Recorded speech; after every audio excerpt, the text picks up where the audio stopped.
ഇന്ന് നമുക്ക് ഈസി ആയിട്ടും നല്ല ടേസ്റ്റി ആയിട്ടും തയ്യാറാക്കാൻ പറ്റുന്നൊരു ഈവനിങ് സ്നാക്സ് തയ്യാറാക്കിയല്ലോ. അപ്പോൾ അതെങ്ങനെ തയ്യാറാക്കിയിരിക്കുന്നത് എന്നുള്ളത് വീഡിയോ സ്കിപ്പ് ചെയ്യാതെ മൊത്തത്തിൽ കണ്ടു നോക്കണേ. പിന്നെ കുറച്ച് ദിവസമായിട്ട് ഞാൻ വീഡിയോ ഒന്നും ഇട്ടിട്ടുണ്ടായിരുന്നില്ല, കുറച്ച് തിരക്കിലൊക്കെ ആയിരുന്നു. ഇനി മുതൽ ഞാൻ കണ്ടിന്യൂ ആയിട്ട് വീഡിയോ ഇടുന്നതായിരിക്കും. അപ്പോൾ ഇതുവരെ സപ്പോർട്ട് ചെയ്ത ആൾക്കാരൊക്കെ ഒന്ന് സപ്പോർട്ട് ചെയ്യാനും പിന്നെ പുതിയതായിട്ട് വീഡിയോ കാണുന്നവരുണ്ടെങ്കിൽ ഒന്ന് സബ്സ്ക്രൈബ് ചെയ്യാനും ലൈക്ക് ചെയ്യാനൊക്കെ ഒന്ന് മറക്കരുത്. പെട്ടെന്ന് തന്നെ നമുക്കിനി വീഡിയോയിലേക്ക് കടക്കാം. അതിന് വേണ്ടിയിട്ട് ഞാനൊരു പാന് വെച്ചിട്ടുണ്ട്. പാൻ ഒന്ന് ചൂടായി വരുന്ന സമയത്ത് അതിലേക്ക് ഒരു ടേബിൾ സ്പൂൺ നെയ്യാണ് ഒഴിച്ചു കൊടുക്കുന്നത്. നെയ്യിന് പകരം നിങ്ങൾക്ക് വേണമെന്നുണ്ടെങ്കിൽ വെളിച്ചെണ്ണ ചേർത്ത് കൊടുക്കാവുന്നതേ ഉള്ളൂ. ഇനി അതിലേക്ക് ഒരു ചെറിയൊരു കഷ്ണം ഇഞ്ചി എടുത്തിട്ട് പേസ്റ്റാക്കി എടുത്തിട്ടുണ്ട്. അതുപോലെ തന്നെ 2 പച്ചമുളക് എടുത്തിട്ട് ഇതുപോലെ ചെറുതായിട്ട് കട്ട് ചെയ്തിട്ടും കൂടി ചേർത്ത് കൊടുക്കാം. എന്നിട്ട് നമുക്ക് ഈ നെയ്യിലൊന്നിങ്ങ് വഴറ്റിയെടുക്കാം. എരിവൊക്കെ നിങ്ങൾക്ക് കൂടുതൽ വേണമെന്നുള്ളവരൊക്കെ ആണെന്നുണ്ടെങ്കിൽ പച്ചമുളകിൻ്റെ അളവ് കൂട്ടാവുന്നതേ ഉള്ളൂ. പിന്നെ ചെറിയ 2 സവാള എടുത്തിട്ട് ഇതുപോലെ ചെറുതായിട്ടൊന്ന് കനം കുറഞ്ഞിട്ട് അരിഞ്ഞെടുത്തിട്ടുണ്ട്. അത് ഇതിലേക്ക് ചേർത്ത് കൊടുത്ത് നല്ലപോലെ ഒന്ന് വഴറ്റിയെടുക്കാം. ഒരുപാട് ഗോൾഡൻ ബ്രൗൺ കളറൊന്നും ആവണ്ട കേട്ടോ, നല്ലപോലെ ഒന്ന് കുക്കായിട്ട് കിട്ടിയാൽ മതിയാവും. പെട്ടെന്ന് തന്നെ അങ്ങ് കുക്കായി കിട്ടാൻ വേണ്ടിയിട്ട് നമുക്ക് അല്പം ഉപ്പ് ചേർത്ത് കൊടുക്കുന്നുണ്ട്. അപ്പോൾ ഈ ഒരു ടിപ്പ് എല്ലാവർക്കും അറിയാവുന്നതായിരിക്കുമല്ലോ. പെട്ടെന്ന് തന്നെ ഉള്ളി വഴറ്റി കിട്ടാൻ വേണ്ടിയിട്ട് ഉപ്പ് ചേർത്ത് കൊടുത്താൽ മതിയാവും. നല്ലപോലെ ഒന്ന് വഴറ്റിയെടുത്തിട്ടുണ്ട്. ഇതുപോലെ നല്ലപോലെ ഒന്ന് കുക്കായി വരുന്ന സമയത്ത് അതിലേക്ക് ഒരു 1/4 കപ്പ് മൈദപ്പൊടിയാണ് ചേർത്ത് കൊടുക്കുന്നത്. മൈദപ്പൊടി ഇട്ട് കൊടുത്തതിന് ശേഷം ഒന്ന് വഴറ്റിയെടുക്കാം കേട്ടോ. നമുക്ക് ഈ ഒരു മൈദപ്പൊടി ഇതിൽ കിടന്നിട്ട് നല്ലപോലെ ഒന്ന് കുക്കായിട്ട് കിട്ടണേ. ഈ സമയത്ത് ഫ്ലെയിമിൻ്റെ കാര്യം പ്രത്യേകം ശ്രദ്ധിക്കണേ. മീഡിയം ടു ലോ ഫ്ലെയിമിൽ തന്നെ വെച്ച് കൊടുക്കണേ, അല്ലെങ്കിൽ പെട്ടെന്ന് തന്നെ മൈദപ്പൊടി കരിഞ്ഞു പോകാനൊക്കെ ചാൻസ് ഉണ്ട്. കുക്കായി വരുന്ന സമയത്ത് ഒരു 1/4 കപ്പ് തന്നെ പാലാണ് ചേർത്ത് കൊടുക്കുന്നത്. 1/4 കപ്പ് മൈദപ്പൊടിക്ക് 1/4 കപ്പ് പാൽ ചേർത്ത് കൊടുത്താൽ മതിയാവും. ഈ ഒരു പാലിൻ്റെ മിക്സിൽ കിടന്നിട്ട് നമുക്ക് മൈദ നല്ലപോലെ ഒന്ന് കുക്കായി കിട്ടണം. അതുകൊണ്ട് തന്നെ നമുക്ക് ഫ്ലെയിം തീരെ കുറച്ചിട്ട് തന്നെ നമ്മളിതൊന്ന് മിക്സാക്കി എടുക്കണം. ഒരു 2-3 മിനിറ്റിന് ശേഷം നല്ലപോലെ ഒന്ന് കുക്കായി കിട്ടിക്കോളും. ഇപ്പോൾ അതാ കറക്റ്റായിട്ട് സെറ്റായിട്ട് കിട്ടിയിട്ടുണ്ട്. ഇനി നമുക്കതിലേക്ക് കുരുമുളക് പൊടിയാണ് കേട്ടോ ചേർത്ത് കൊടുക്കുന്നത്. എരിവിന് ആവശ്യമുള്ള കുരുമുളക് പൊടി ഈ സമയത്ത് ചേർത്ത് കൊടുക്കാം. പിന്നെ ഒരു 1/4 ടേബിൾ സ്പൂൺ സോയാ സോസും 1/4 ടേബിൾ സ്പൂൺ ചില്ലി സോസും കൂടി ചേർത്ത് കൊടുക്കുന്നുണ്ട്. ഒരു 3/4 ടേബിൾ സ്പൂണാണ് ടൊമാറ്റോ സോസ് ചേർത്ത് കൊടുക്കുന്നത്. അപ്പോൾ ടേസ്റ്റ് നോക്കിയിട്ട് കുറവുണ്ട് തോന്നുകയാണെങ്കിൽ ടൊമാറ്റോ സോസ് ചേർത്ത് കൊടുത്താൽ മതിയാവും. സോയാ സോസും ചില്ലി സോസും ഒന്നും ഒരുപാട് കൂടുതലായി പോകണ്ട കേട്ടോ, അപ്പോൾ കറക്റ്റായിട്ട് ടേസ്റ്റും കാര്യങ്ങളും കിട്ടില്ല. പിന്നെ നമ്മളിതിലേക്ക് ആദ്യമേ ഉപ്പ് ചേർത്ത് കൊടുത്തിട്ടുണ്ടല്ലോ ഉള്ളി വഴറ്റിയെടുക്കുന്ന സമയത്ത്. പിന്നെ ഫൈനലായിട്ട് ടേസ്റ്റ് ചെയ്ത് നോക്കിയിട്ട് ചേർത്ത് കൊടുത്താൽ മതി. നമ്മൾ ഈ ഒരു സോസിലൊക്കെ ഓൾറെഡി ഉപ്പ് ഉണ്ടാവും, അതുകൊണ്ടാണ് കേട്ടോ ഫൈനലായിട്ട് ചേർത്ത് കൊടുത്താൽ മതി എന്നുള്ളത് പറഞ്ഞത്.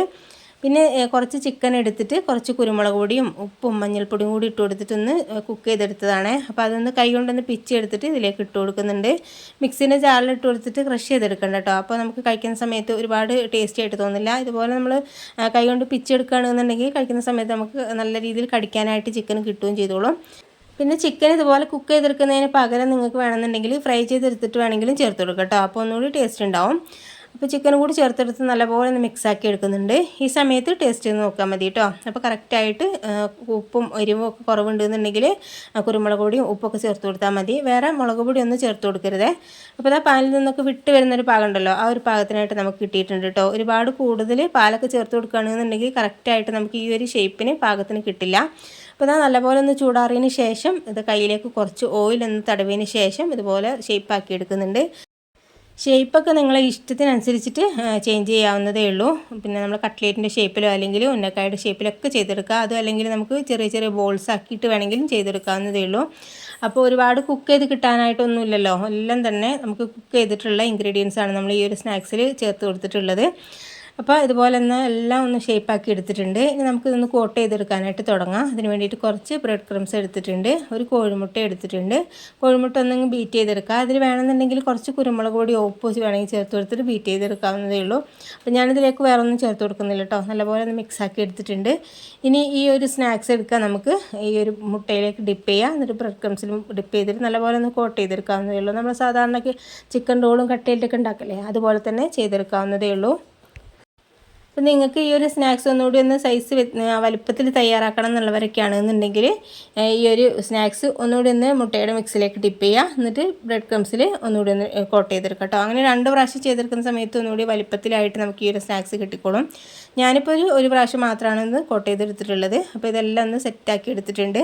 ഇനി നമുക്കിതൊന്ന് ഫ്രൈ ചെയ്തെടുക്കാം കേട്ടോ. ഇത് കൂടുതലൊക്കെ നേരത്തെ തയ്യാറാക്കി വെക്കുകയാണെന്നുണ്ടെങ്കിൽ ഫ്രിഡ്ജിലൊക്കെ സ്റ്റോർ ചെയ്ത് വെച്ചാൽ മതി. എന്നിട്ട് ആ സമയത്ത് നമുക്ക് ഫ്രൈ ചെയ്തെടുത്തിട്ട് ചൂടോടെ തന്നെ കഴിക്കാനായിട്ട് കഴിയുന്ന നല്ല അടിപൊളിയായിട്ടുള്ളൊരു സ്നാക്സ് തന്നെയാണിത്. അപ്പോൾ ഞാൻ നല്ലപോലെ ഒന്ന് ചൂടായിട്ടുള്ള വെളിച്ചെണ്ണയിലേക്ക് ഓരോ സ്നാക്സ് ഇട്ട് കൊടുത്തിട്ട് ഒന്ന് തിരിച്ച് മറിച്ചിട്ട് കൊടുത്തിട്ട് ഫ്രൈ ചെയ്തെടുക്കുന്നുണ്ട്. വെളിച്ചെണ്ണയിലൊക്കെ ഫ്രൈ ചെയ്തെടുക്കുന്ന സമയത്ത് ഒന്നുകൂടി ടേസ്റ്റ് കൂടുതലുണ്ടാവും. അതെല്ലാം ഇനി പറ്റില്ല എന്നുള്ളവരൊക്കെ ആണെന്നുണ്ടെങ്കിൽ ഓയിലിൽ ചെയ്തെടുക്കാവുന്നതേ ഉള്ളൂ, കുഴപ്പമൊന്നുമില്ല.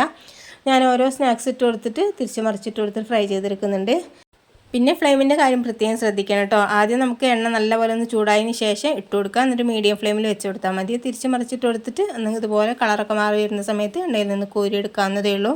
അപ്പോൾ കണ്ടില്ലേ, കട്ട് ചെയ്തെടുക്കുന്ന സമയത്ത് ഉൾഭാഗം നല്ലപോലെ സോഫ്റ്റ് ആയിട്ടും പുറം ഭാഗം നല്ല ക്രിസ്പി ആയിട്ടും തന്നെ നമുക്ക് ഈ ഒരു സ്നാക്സ് കിട്ടിയിട്ടുണ്ട്.